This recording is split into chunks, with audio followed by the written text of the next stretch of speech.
आज के इस वीडियो में आप लोग पढ़ेंगे कुछ इस टाइप का क्वेश्चन। इसमें क्या करना है, देखिए जो ब्रैकेट दिए गए हैं इनमें कुछ संख्याओं को ऐसे भरना है कि देखिए इस दोनों में जो संख्याएं हम लोग भरेंगे उसको जोड़ने पर 8 होना चाहिए, फिर और इसमें के जो संख्या होंगे उसको जोड़ने पर 13 होना चाहिए, इसमें के संख्या को घटाने पर 6 होना चाहिए, इसको और इसको जोड़ने पर 8 होना चाहिए। तो इस तरह के क्वेश्चन कई बार कमेंट में पूछे जा चुके हैं, तो इसको आप लोग जानेंगे काफ़ी इजी तरीके से कैसे इसमें हम लोग संख्याओं को भर सकते हैं, उसका रूल क्या है। तो अगर आप लोग चैनल पर नए हैं, चैनल को सब्सक्राइब करिए, वीडियो को लाइक करिए और ज़्यादा से ज़्यादा शेयर करिए ताकि सभी लोग आसानी से ऑनलाइन पढ़ाई कर सकें। तो देखिए इसमें ये जो क्वेश्चन दिया गया है इसको हम लोग कहते हैं पुज्जल। इसमें क्या करना है, संख्याओं को भरना है। कैसे हम लोग भरेंगे अब ये ध्यान देना है। तो सबसे पहले देखिए, अगर मान लीजिए एक एग्जाम्पल्स हम लोग इसमें समझते हैं। जैसे मान लीजिए अगर हमने इसमें 3 भर दिया तो 3 और क्या जोड़ेंगे तो 8 हो जाए, तो आप लोग जानते हैं यहाँ 5 लिखना पड़ेगा। फिर देखिए 3 में अगर 10 जोड़ेंगे तो 13 हो जाएगा, और 5 में 3 जोड़ेंगे तो 8 हो जाएगा। लेकिन देखिए यहाँ पर गलत हुआ, 10 में से 3 को घटाएंगे तो 7 होगा, यहाँ पर 6 है। तो कैसे आप लोग जानेंगे कि कौन सा संख्या यहाँ पर हम लोग भर सकते हैं। तो उसके लिए देखिए आप लोगों ने समीकरण पढ़ लिया है, समीकरण को कैसे सॉल्व करते हैं। तो हम लोग इसको समीकरण जैसे बना के आसानी से सॉल्व कर लेंगे। मान लीजिए हम लोग मान लेते हैं एक में x, एक में y, W, Z ऐसे मान सकते हैं, या A, B, C, D कुछ भी मान सकते हैं। मान लीजिए हमने यहाँ पर लिख दिया A, यहाँ पर हमने लिख दिया B, यहाँ पर हमने लिखा C और यहाँ पर हमने लिखा D, और इसको हम लोग बना लेते हैं एक समीकरण के तरह से। देखिए कैसे। अब मान लीजिए यहां से हम लोग हल करना शुरू करते हैं। A प्लस बी बराबर 8 हम लोग लिख सकते हैं। यहां से A प्लस बी बराबर हम लोग लिख सकते हैं 8। इसको बना लेते हैं समीकरण फर्स्ट। फिर देखिए A प्लस बी 8 होगा, A प्लस सी क्या हो जाएगा 13, A प्लस सी हो जाएगा 13। इसको बना लेते हैं समीकरण 2। फिर देखिए कोई भी हम लोग पहले लिख सकते हैं। A प्लस बी हमने 8 लिख लिया, A प्लस सी हमने लिख लिया 13। फिर देखिए C माइनस डी हम लोग लिख लेते हैं। C माइनस डी कितना है 6 है, इसको समीकरण 3 बना लेते हैं। और B प्लस डी कितना है 8 है, B प्लस डी कितना है 8 है, इसको हम लोग बना लेते हैं समीकरण 4। अब देखिए ये 4 जो समीकरण हो गए हैं, इन्हीं चारों समीकरणों से हमको, तो देखिए ये जो चारों समीकरण बने हुए हैं इन्हीं चारों समीकरणों को हमको हल करना है। अब देखिए हल कैसे करेंगे, आप लोग ध्यान देंगे इस पहले और दूसरे समीकरण दोनों में A है। तो अगर हम लोगों को 2 समीकरण हल करना होता है तो किसी एक चर को हम लोग कैंसिल करते हैं। तो समीकरण 1 और 2 से दोनों में A है, तो हम लोग A को कैंसिल कर सकते हैं। दोनों समीकरणों को अगर घटाएंगे तो A कैंसिल होगा। इसी तरह से देखिए समीकरण 3 और 4 को एक साथ में हल करेंगे तो D और D एक प्लस एक माइनस में है, एक कैंसिल हो जाएगा। तो देखिए हम लोग कैसे करते हैं, हम लोग लिखेंगे समीकरण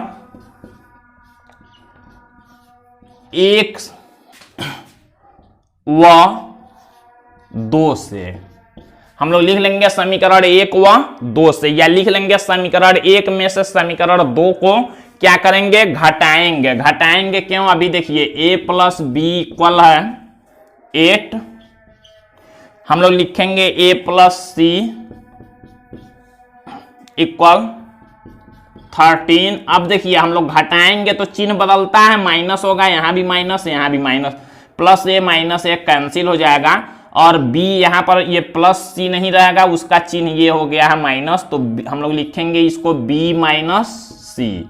और 13 में से 8 को घटाएंगे तो हो जाएगा माइनस में 5, यहाँ ये इसका चिन्ह 13 का माइनस हो गया है।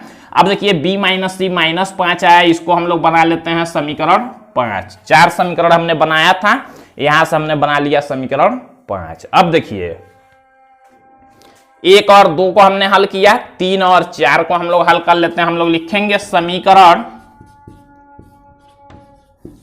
3 में समीकरण 4 को जोड़ने पर, अब जोड़ेंगे क्यों, यहां पर हमने क्या किया, घटाया। हमने यहां पर हमने क्या किया, यहां ब्रैकेट में लिख लेते हैं घटाना है। यहां पर हमको घटाना इसलिए था, दोनों चिन्ह समान थे तो घटाते तो माइनस हो गया तो कैंसिल हो गया। यहां जोड़ेंगे क्यों, देखिए दोनों में डी है, दोनों समीकरणों में क्या है, डी है। एक प्लस एक माइनस में अगर घटाएंगे चिन्ह बदलेगा, दोनों समान चिन्ह हो जाएंगे, कैंसिल नहीं होंगे।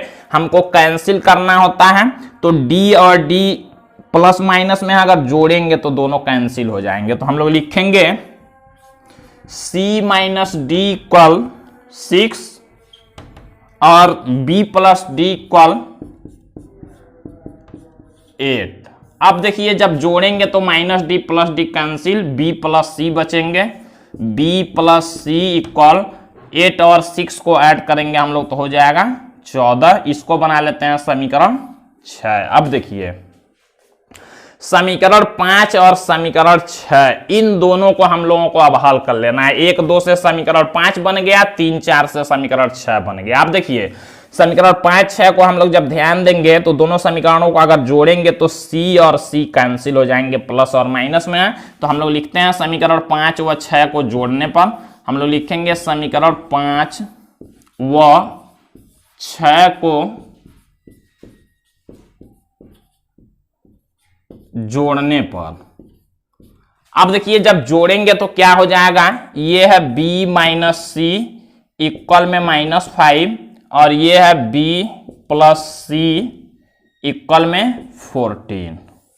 जोड़ेंगे तो माइनस सी प्लस सी कैंसिल, b और b को जोड़ेंगे तो 2b इक्वल में 14 में 5 माइनस हो जाएगा तो 9।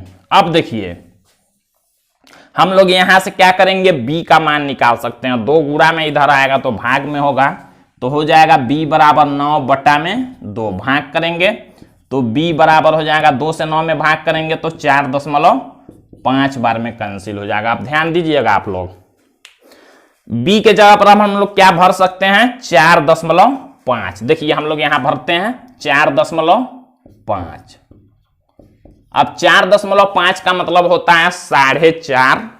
तो देखिए 4.5 में क्या जोड़ेंगे कि 8 हो जाए, तो आप लोग यहां पर भर सकते हैं 3.5। 3.5 मतलब 3.5। देखिए 4.5 में 3.5 जोड़ेंगे तो 8 हो जाएगा। अब देखिए यहां पर क्या भर सकते हैं, यहां दोनों को जोड़ने पर 13 होना चाहिए। 3.5 है यहां पर, तो यहां पर आप लोग भरेंगे क्या, 9.5। देखिए 9.5 में 3.5 जोड़ेंगे तो 13 हो जाएगा। अब देखिए इस d के जगह पर क्या भर सकते हैं, 4.5 में क्या जोड़ेंगे 8 होने के लिए, तो 3.5 जोड़ेंगे। अब देखिए 9.5 में से 3.5 घटाएंगे तो 6 बचेगा। तो इस तरह से हम लोगों ने कितने आसानी से समीकरणों के द्वारा इन ब्रैकेट को भर लिया। तो इस तरह से ये क्वेश्चन सॉल्व करना है। वीडियो अगर आप लोगों को अच्छा लगे तो वीडियो को लाइक जरूर कीजिएगा। तो आज के लिए बस इतना ही, अगले पार्ट में आप लोग नया वीडियो देखेंगे।